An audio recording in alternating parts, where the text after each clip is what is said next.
بسم اللہ الرحمن الرحیم۔ عزیز طلباء السلام علیکم ورحمۃ اللہ وبرکاتہ۔ عزیز طلباء، آج آپ کا سبق نمبر 51 ہے، جماعت دہم اردو کا سبق مجھے میرے دوستوں سے بچاؤ آج ہم نے پڑھنا ہے انشاءاللہ۔ سب سے پہلے تو اس کے مصنف کا تعارف کریں گے اور اس کے بعد پھر کچھ بلند خوانی اور تفہیم بھی کریں گے انشاءاللہ۔ تو اس کے مصنف ہیں سجاد حیدر یلدرم۔ سجاد حیدر 1880 میں پیدا ہوئے اور 1943 میں ان کا انتقال ہو گیا۔ سجاد حیدر یلدرم کے جد امجد وسطی ایشیا سے ہندوستان آئے۔ 1857 کی جنگ آزادی میں حصہ لینے کی پاداش میں کی وجہ سے ان سے جاگیریں چھن گئیں تو وہ ملازمت کی طرف آ گئے۔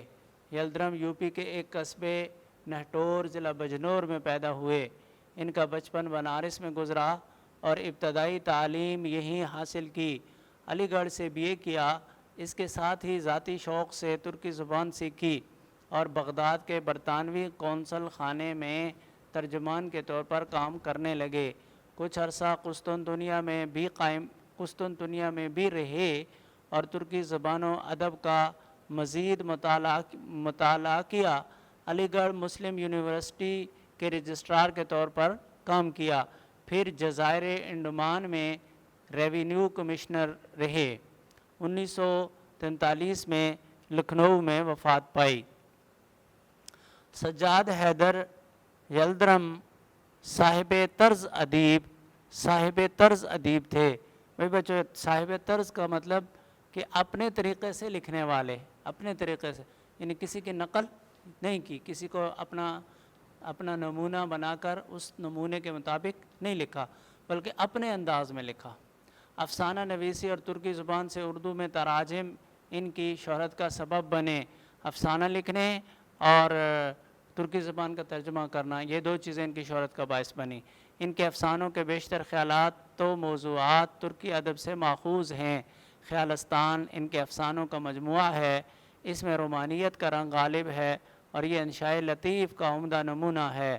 ان کی انشاء پردازی میں حصے مزاح بھی شامل ہے۔ ابھی بچے، یہ مختصر سا ان کا تعارف ہے۔ وہی 3-4 چیزیں: تاریخ پیدائش وفات، پھر ذاتی تعارف، اور اس کے بعد ان کی زندگی، جو عملی زندگی تھی وہ، اور پھر ایک ہی خیالستان ان کی تصنیف ہے، ان کے افسانوں کا مجموعہ، وہ چھپی۔ اس کے بعد سبق ہے مجھے میرے دوستوں سے بچاؤ۔ تو اس میں انہوں نے اصل میں لکھا یہ ہے کہ ایسے دوست جو بظاہر تو دوست ہوتے ہیں لیکن یا تو اس بات کا خیال نہیں رکھتے کہ آدمی جس کے پاس ہم جا رہے ہیں یا جس سے ملاقات کرنی ہے اور بات چیت کرنی ہے، اس کا وقت کس کام میں لگنا ہے جو ہم لے رہے ہیں، اور وہ اس کا خیال نہ رکھنے کی وجہ سے اس کے ٹائم کا وقت کا نقصان کرتے رہتے ہیں، اور یا پھر جان بوجھ کر اگر کوئی ایسا کرے تو وہ بظاہر دوست لیکن اصل میں دشمن ہوتا ہے۔ تو ایسے دوستوں سے انہوں نے گویا ہمیں یہ سبق دیا ہے کہ ہم کنارہ کش ہو جائیں، اور نہیں تو انہیں کم از کم یہ کہیں کہ بھائی میرا مثلاً میٹرک کا امتحان ہے یا میں میٹرک میں پڑھ رہا ہوں تو دوستی ہماری قائم ہے، لیکن کچھ عرصے کے لیے ملتوی کر دیں تاکہ میں یہ کام کر لوں اور اس کے بعد پھر ہم گپ شپ بھی لگایا کریں گے، اور یا یہ کہ مستقل چھٹکارا حاصل کر لیں تو بھی کوئی حرج نہیں، اس لیے کہ ایسے دوستوں کی دوستی کا ہونا یہ زیادہ نقصان دہ ہے نہ ہونے سے۔ تو کہتے ہیں اور کوئی طلب ابنائے زمانہ سے نہیں، مجھ پہ یہ احسان جو نہ کرتے تو یہ احسان ہوتا۔ اور کوئی طلب ابنائے زمانہ سے نہیں، ابنا یہ ابن کی جمع ہے، زمانے کے بیٹے سے مراد ہے زمانے والے، یعنی لوگوں سے مجھے اور کوئی طلب نہیں، میں لوگوں سے اور کوئی چیز طلب نہیں کر رہا، بس صرف یہ بات کہ میرے پاس آنے کا احسان مجھ پر نہ کریں تو یہ ان کا احسان ہوگا، میرے پاس آنے کا احسان نہ کریں تو یہ ان کا احسان ہوگا، اور لوگوں سے مجھے کوئی بھی طلب نہیں ہے۔ ایک دن میں دلی کے چاندنی چوک میں سے گزر رہا تھا، میری نظر ایک فقیر پر پڑی جو بڑے مؤثر طریقے سے اپنی حالت زار لوگوں سے بیان کرتا جا رہا تھا، اثر کرنے والے طریقے کے ساتھ حالت زار، اپنی بری حالت لوگوں سے بیان کرتا جا رہا تھا۔ 2-3 منٹ کے وقفے کے بعد یہ درد سے بھری سپیچ انہی الفاظ اور اسی پیرائے میں دہرا دی جاتی تھی۔ ایک ہی اس نے پیرا بنایا ہوا تھا، اسی کو 2-3 منٹ کے بعد دہرا دیتا تھا۔ یہ طرز کچھ مجھے ایسا خاص معلوم ہوا کہ میں اس شخص کو دیکھنے اور اس کے الفاظ سننے کے لیے ٹھہر گیا۔ اس فقیر کا قد لمبا، جسم موٹا تازہ تھا اور چہرہ ایک حد تک خوبصورت ہوتا، مگر بدماشی اور بے حیائی نے صورت مسخ کر دی تھی۔ کیا بدماشی اور بے حیائی تھی؟ لوگوں سے جھوٹ بول کر بھیک مانگتا تھا۔ بھیک مانگنا خود بری عادت ہے، اور پھر جائے کہ اس سے جھوٹ بول کر مانگا جائے تو وہ بدترین بن جاتی ہے، تو اس سے ظاہر بات ہے کہ چہرہ مسخ ہو جاتا ہے، اس سے صورت مسخ ہو جاتی ہے، یعنی چہرہ خراب ہو جاتا ہے، بے نور ہو جاتا ہے۔ یہ تو اس کی شکل تھی۔ رہی اس کی صدا، تو میں ایسا قصی القلب نہیں ہوں کہ صرف اس کا مختصر سا خلاصہ لکھوں۔ قصی القلب، سخت دل والا، ایسا نہیں ہوں۔ وہ اس قابل ہے کہ لفظ بلفظ لکھی جائے، چنانچہ وہ اسپیچ یا صدا جو کچھ کہیے یہ تھی: اے بھائی مسلمانوں، خدا کے لیے مجھ بد نصیب کا حال سنو۔ میں آفت کا مارا 7 بچوں کا باپ ہوں، اب روٹیوں کو محتاج ہوں اور اپنی مصیبت ایک ایک سے کہتا ہوں۔ میں بھیک نہیں مانگتا، میں یہ چاہتا ہوں کہ اپنے وطن کو چلا جاؤں، مگر کوئی خدا کا پیارا مجھے گھر بھی نہیں پہنچاتا۔ بھائی مسلمانوں، میں غریب الوطن ہوں، مسافر ہوں۔ بھائی بچوں، غریب الوطن ہوں، مسافر ہوں، میرا کوئی دوست نہیں، ہائے میرا کوئی دوست نہیں۔ اے خدا کے بندو، میری سنو، میں غریب الوطن ہوں، میں مسافر ہوں۔ فقیر تو یہ کہتا ہوا اور جن پر اس قصے کا اثر ہوا ان کی خیرات لیتا ہوا آگے بڑھ گیا، لیکن میرے دل میں چند خیالات پیدا ہوئے اور میں نے اپنی حالت کا مقابلہ اس سے کیا، اور مجھے خود تعجب ہوا کہ اکثر امور میں نے اس کو اپنے سے اچھا پایا۔ یہ صحیح ہے کہ میں کام کرتا ہوں اور وہ مفت خوری سے دن گزارتا ہے، نیز یہ کہ میں نے تعلیم پائی اور وہ جاہل ہے۔ میں اچھے لباس میں رہتا ہوں اور وہ پھٹے پرانے کپڑے پہنتا ہے، بس یہاں تک میں اس سے بہتر ہوں۔ آگے بڑھ کر اس کی حالت مجھ سے بدرجہ اچھی تھی۔ درجہ کی جمع پہ بچو، درجہ، کئی درجے اچھی تھی۔ اس کی صحت پر مجھے رشک کرنا چاہیے۔ میں رات دن فکر میں گزارتا ہوں اور وہ ایسے اطمینان سے بسر کرتا ہے کہ باوجود بسورنے اور رونے کی صورت بنانے کے اس کے چہرے سے بشاشت نمایاں تھی۔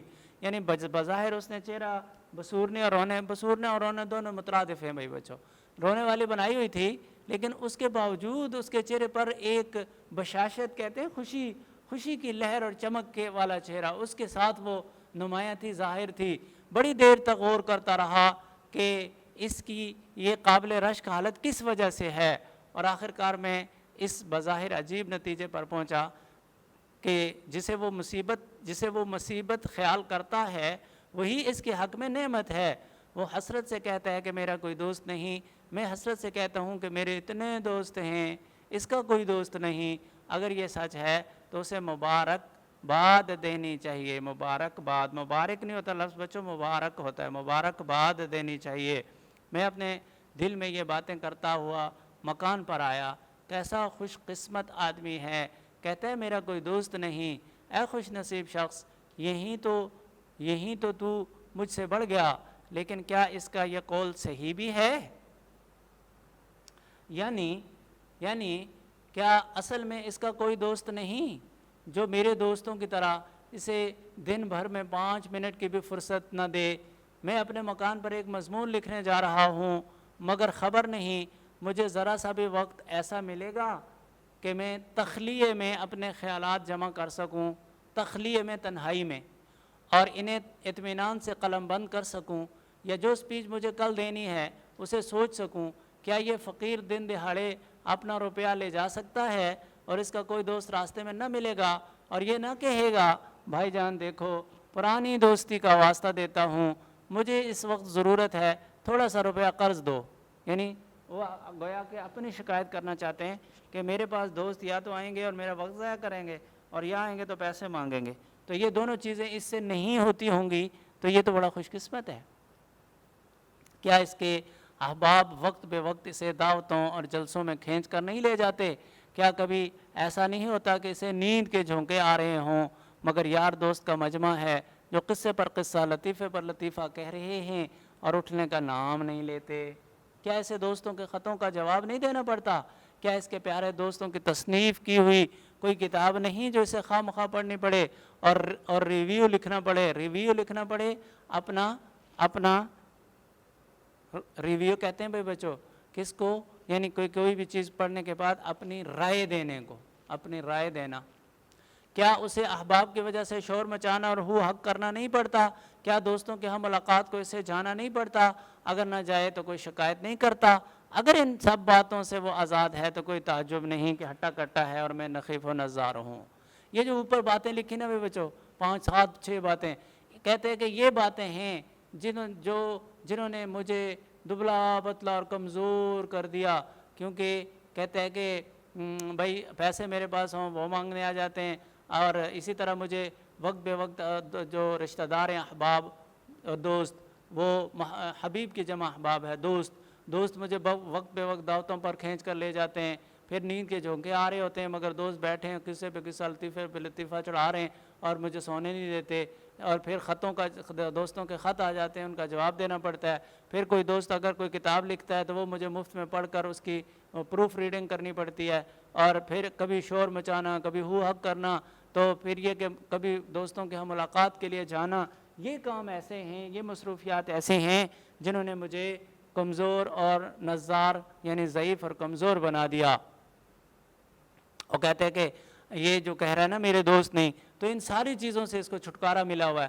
جب ساری چیزوں سے چھٹکارا ملا ہے تو پھر ٹھیک ہے، یہ ہٹا کٹا ہے، اپنی مرضی سے کام کیا اور مرضی سے سو گیا۔ ٹھیک ہے بھائی بچوں، تو اگر آپ بھی اگر اس طرح کے دوست بنا کر رکھو گے اور اس طرح کی صورتحال میں پھنسو گے تو اپنا کام بھی نہیں کر سکو گے اور صحت سے بھی ہاتھ دھو بیٹھو گے، بقول سجاد حیدر یلدرم کے، کیونکہ وہ تجربہ کر کے اس نے دیکھ لیا۔ تو کہتا ہے یا اللہ کیا اس پر بھی وہ شکر ادا نہیں کرتا؟ خدا جانے وہ کون سی نعمت چاہتا ہے۔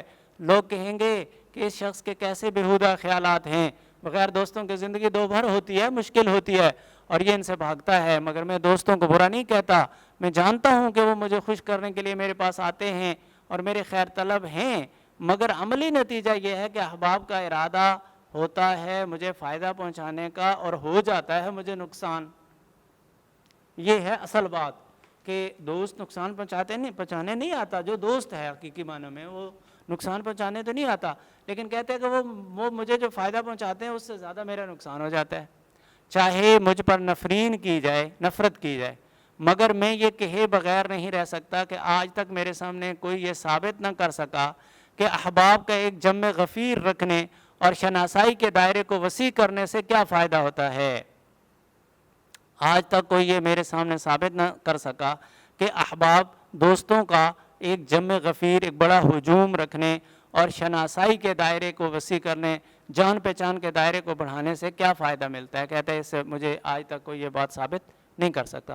میں تو یہاں تک کہتا ہوں کہ اگر دنیا میں کچھ کام کرنا ہے اور باتوں ہی میں عمر نہیں گزارنی تو بعض نہایت عزیز دوستوں کو چھوڑنا پڑے گا، چاہے اس سے میرے دل پر کیسا ہی صدمہ ہو۔ کہتے ہیں بھائی زندگی میں اگر کوئی بڑا کام کرنا ہے اور زندگی میں کامیابیاں حاصل کرنی ہیں تو عام دوست تو درکنار، بعض خاص دوستوں کو بھی آپ کو چھوڑنا پڑ جائے گا، تو پھر عام دوست تو چھوڑنے ہیں، چاہے کتنا ہی مشکل کیوں نہ ہو، کتنا ہی افسوس اور صدمہ ہی کیوں نہ اٹھانا پڑے، لیکن ایسا کرنا پڑے گا ورنہ کچھ کر نہیں سکو گے۔ اس کے بعد بچوں انہوں نے اپنے دوستوں کے تذکرے کیے ہیں، مثلا میرے دوست احمد مرزا ہیں جنہیں میں بڑھیا دوست کہتا ہوں، یہ نہایت معقول آدمی ہے اور میری ان کی دوستی نہایت پرانی اور بے تکلفی کی ہے، مگر حضرت کی خلقت میں داخل ہے، حضرت کی فطرت اور طبیعت میں داخل ہے کہ 2 منٹ نچلا نہیں بیٹھا جاتا، 2 منٹ خاموش نہیں بیٹھا جاتا، نچلا نہیں بیٹھا جاتا، خاموش نہیں بیٹھا جاتا۔ جب آئیں گے شور مچاتے ہوئے، چیزوں کو الٹ پلٹ کرتے ہوئے، غرض کہ ان کا آنا بھونچال کے آنے سے کم نہیں ہے۔ جب وہ آتے ہیں تو میں کہتا ہوں کوئی آ رہا ہے، قیامت نہیں، کوئی آ رہا ہے، قیامت نہیں۔ یعنی میں اپنے، اس کے دو مطلب ہیں میں بچو، ایک تو یہ کہ میں اپنے آپ کو سہارا دیتا ہوں یہ کہہ کر کہ اچھا یار کوئی بندہ ہی آ رہا ہے نا، قیامت تو نہیں آنے دو، یعنی اپنے نقصان کو سمجھتے ہوئے اپنے آپ کو سہارا دیتا ہوں۔ اور ایک بات یہ ہے کہ جب وہ آ رہا ہوتا ہے تو میں یہ سمجھتا ہوں کہ کوئی آدمی آ رہا ہے یا قیامت ہے، قیامت تو نہیں کہیں آ رہی، یعنی اس قدر وہ زوردار طریقے سے آتا ہے۔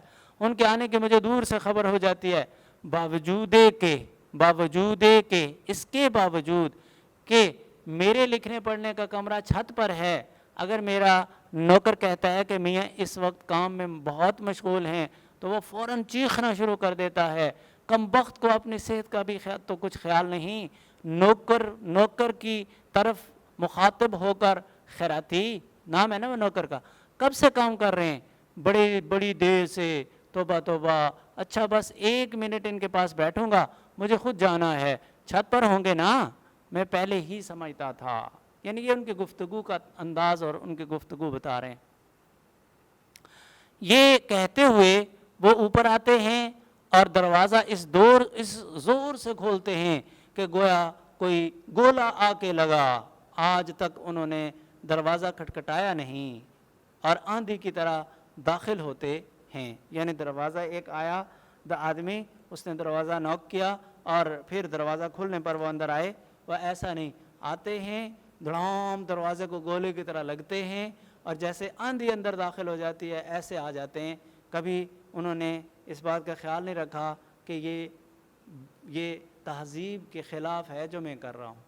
ہا ہا ہا ہا، آخر تمہیں میں نے پکڑ لیا، مگر دیکھو میری وجہ سے اپنا لکھنا بند مت کرو۔